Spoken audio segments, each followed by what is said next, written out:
Selamat siang. Assalamualaikum warahmatullahi wabarakatuh. Jumpa lagi dengan saya, Tuton Mata Kuliah Jaringan Komputer, STSI 4205151 dengan Mega Wahyu Ramadhani. Kalian bisa panggil saya Mega. Oke, di web 2 kali ini, kita akan membahas mengenai tugas 2, yaitu mengenai tentang apa perintah-perintah yang ada di jaringan komputer. Nah, kita lihat di sini. Di sini kita disuruh menjelaskan mengenai tentang CD. Apa sih CD itu? CD itu adalah jika kita ingin pindah ke direktori. Nah, misalnya kita direktorinya D, ya kan? Atau CD di dalam direktori itu kita ada direktori apa aja, misalnya CD hmm, data, misalnya gitu. Oke, kita lihat dulu. Sebentar, saya lihat direktori saya. Misalnya di dalam drive D itu ada apa saja direktorinya. Oke, misalnya di sini saya mau masuk CD kelas. Oke, maka nanti kita akan masuk ke dalam direktori kelas ini di drive D. Oke, lanjut. Sekarang kita lihat perintah CLS. Apa fungsi CLS? Fungsi perintah CLS di sini, atau singkatan dari clear screen, dia digunakan untuk membersihkan semua tulisan yang ada di layar komputer. Berarti dia akan membersihkan nih semua yang ada di dalam CMD ini. Oke, kita lihat di sini. CLS, mereka akan bersih. Oke. Sekarang kita mau pindah masuk ke direktori, keluar dari direktori kelas. Seperti ini ya, kita keluar, kita menggunakan CD spasi titik-titik. Lanjut, di sini ada perintah CLS slash tanda tanya. Apa sih perintah CLS slash tanda tanya itu? Dia digunakan untuk menampilkan file bantuan untuk perintah CLS. Dan di sini akan memberitahukan Anda bahwa CLS membersihkan layar. Coba kita praktekkan. CLS slash tanda tanya. Dia akan melakukan clear the screen. Oke, CLS. Nah, seperti itu ya. Nah, clear the screen, dia suruh menggunakan perintah CLS. Maka dia akan membersihkan yang ada sudah kita ketikkan di dalam CMD ini. Oke, lanjut. Kita lihat di sini ada dir spasi slash spasi tanda tanya. Apa gunanya? Dia digunakan untuk menunjukkan file bantuan untuk perintah direktori, ya, di mana nanti akan lebih banyak konten daripada file bantuan sebelumnya yang ditampilkan. Kita ketikkan dir spasi tanda tanya. Nah, di sini banyak akan banyak perintah-perintah ya jika kita mau menggunakan perintah dalam direktori. Oke, please any key to continue bisa kalian ketikkan enter, berarti akan keluar dari perintah dir tadi. Oke, sekarang kita lanjut untuk soal berikutnya. Di sini ada IP config. Apa fungsi IP config di sini? Fungsinya adalah dia akan menampilkan informasi seperti API address, netmask, gateway, dan hostname. Oke, kita ketikkan di sini IP config. Nah, oke, di sini ada IPv4-nya, yaitu dia IP address yang ada di dalam laptop saya, yaitu 192.168.225.177. Subnet masknya adalah 255.255.255, dan default gateway-nya adalah 192.168.225.99. Oke, kita lanjut. Kemudian di sini ada ipconfig/all. Apa gunanya? Gunanya adalah ipconfig/all ini dia akan memberikan informasi hampir sama dengan perintah ipconfig default ya. Nah, di sini di ipconfig all itu dia akan memberikan informasi tambahan seperti pengaturan DNS-nya maupun MAC address yang digunakan. Kita ketikkan di sini ipconfig/all. Enter. Banyak ya, seperti ini dan dia lebih lengkap. Kita lanjut ya, kita lanjut untuk di perintah selanjutnya adalah di soal berikutnya ipconfig/tanda tanya. Fungsinya ipconfig/tanda tanya itu dia berfungsi untuk menampilkan semua bantuan yang terkait dengan perintah ipconfig. ipconfig/tanda tanya. Nah, nih di sini ya, tadi ada ipconfig all, dia akan menunjukkan detail informasinya, renew, berarti renew all adapternya, seperti itu ya. Ini perintah-perintahnya. Jadi kalau kita kesulitan dalam, misalnya kita lupa nih, kita harus pakai apa ya perintahnya, kalian bisa ketikkan ipconfig/tanda tanya. Oke, lanjut. Di sini ada soal ipconfig/release. Apa sih gunanya ipconfig/release ini?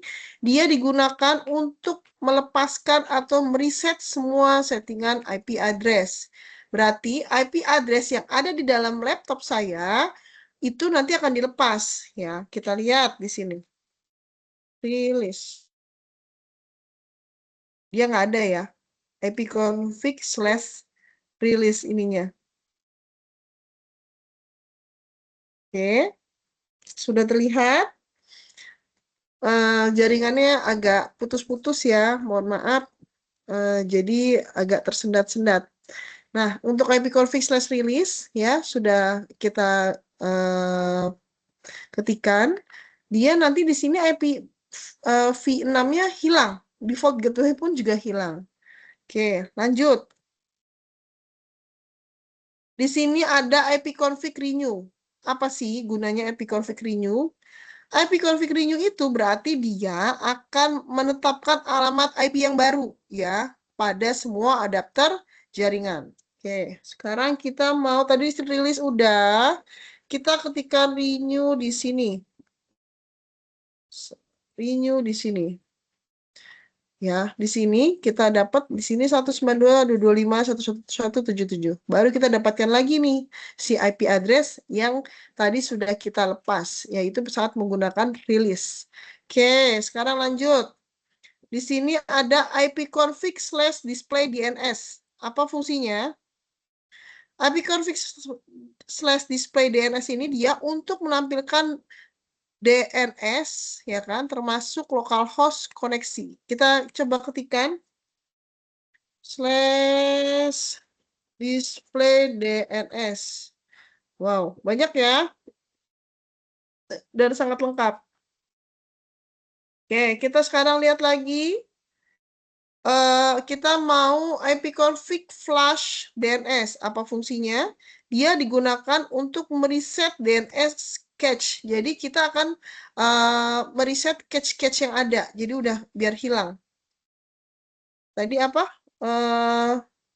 ipconfig/flash DNS.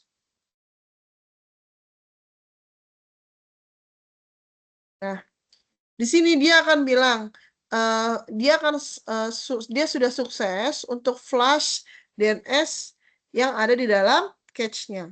Oke, kita lihat lagi di sini perintahnya. ipconfig/register DNS. Berarti di sini untuk register DNS kita akan mendaftarkan nih si komputer laptop saya untuk kepada DNS yang terdekat.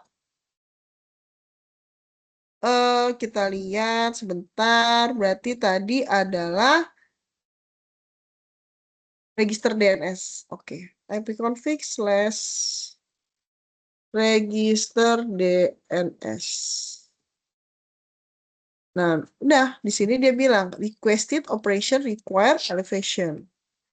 Kemudian kita lihat lagi, kita akan ping Ping apa sih? Ya kan? Ping itu dia perintah ping di sini dia untuk menampilkan berkas bantuan untuk perintah ping. Nah, sekarang tadi itu kan saya dapat IP address saya itu di sebentar. Bentar ya, kita lihat dulu IP config. Nah, di 192.168.225.117 kita mau ping IP address saya sendiri 168 ya kan 225.177. Dia akan reply. Berarti dia koneksi ke jaringan atau internetnya bagus kalau dia di sini reply. Ya lanjut, di sini ada netstat. Fungsi netstat di sini apa? Fungsi netstat di sini adalah untuk hmm, menampilkan informasi statistik koneksi jaringan dari dan ke komputer yang sedang dipakai. Kita ketikkan netstat. Nah, itu ya. Ini active connection-nya. Jalan ya, itu dia. Jadi ini karena kita akan lihat nih.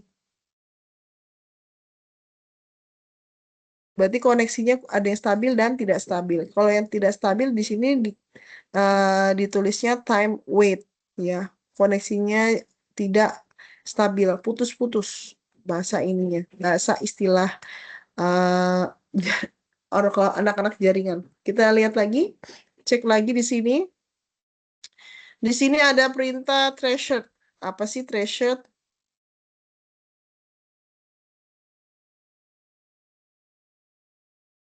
Kita lihat di sini threshold itu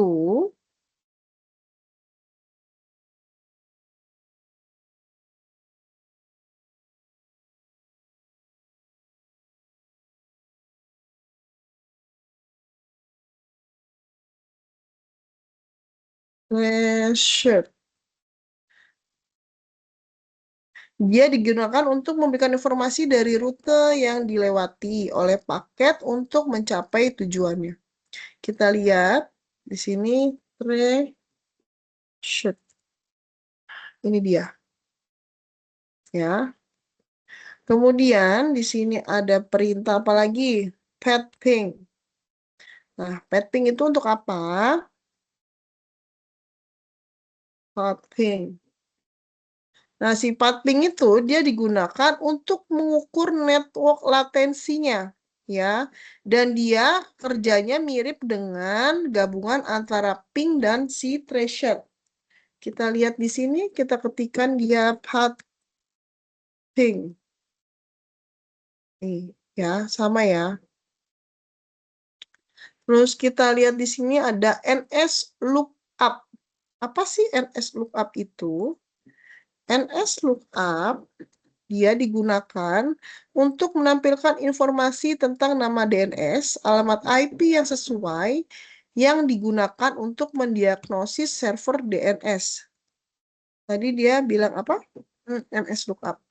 Oke, kita ketikkan di sini NS lookup. Ini ya.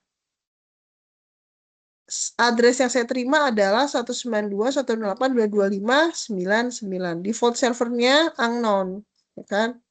Kita Ctrl C untuk keluar dari NS lookup-nya. Kemudian kita di sini ada netsh. Apa sih perintah netsh itu? Netsh dia digunakan untuk menampilkan atau mengubah konfigurasi jaringan komputer yang sedang berjalan. Baik, kita coba ketikkan NSH. Nih. Misalnya dia hmm,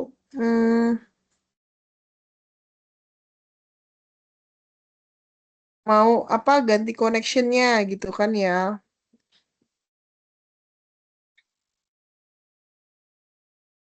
Nah, misalnya kita mau mengubah IP address Anda saat ini. Kita ketikkan NSH interface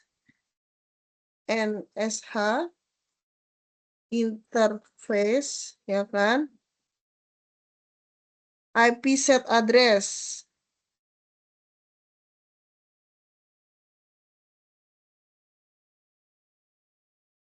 IP set address-nya itu name-nya sama dengan local area connection.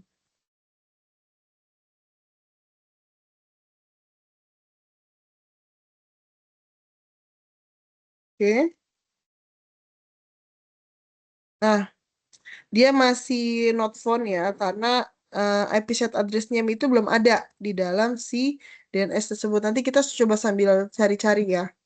Ctrl C. Oke, kita lanjutkan untuk root. Apa sih perintah root itu? Root itu dia untuk menambah, membuang, atau menukar perintah routingnya. Di sini kita mau pakai root print. Coba root ya. Root di sini. Nah, dia di sini example root print. Kita ketikkan root print. Nah, keluarlah ini ya. Root apa yang ada di sini. Interface listnya ada berapa, ya kan? Terus activate rootnya ada apa aja. Nah, ini gateway-nya, ini IP address kita yang di sini. Oke, lanjut. Kemudian di sini ada fungsi net.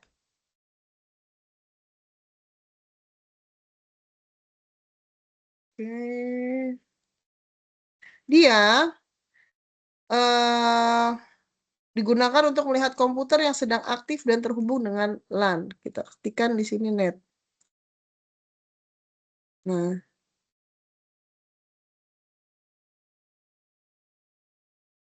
kita pakai net time bisa? Net time itu dia untuk menyinkronkan waktu ke komputer lain ya. Oke, biasanya dia sudah, kalau yang komputer terhubung jaringan, karena saya komputernya nggak ada jaringan, jadi dia nggak masuk. Oke, kira-kira sampai sini dalam pembahasan praktikum 2 ini di web 2, apakah ada pertanyaan? Oke, kalau tidak ada pertanyaan, berarti cukup di sini. Jangan lupa dikerjakan tugas 2-nya, ya. Paling lambat di tanggal 25 Mei, ya. Dan jangan lupa mencantumkan video pengerjaannya, ya. Jangan hanya PDF-nya aja. Oke. Oke, terima kasih semuanya. Sampai jumpa untuk di pertemuan web selanjutnya. Saya tutup. Assalamualaikum warahmatullahi wabarakatuh.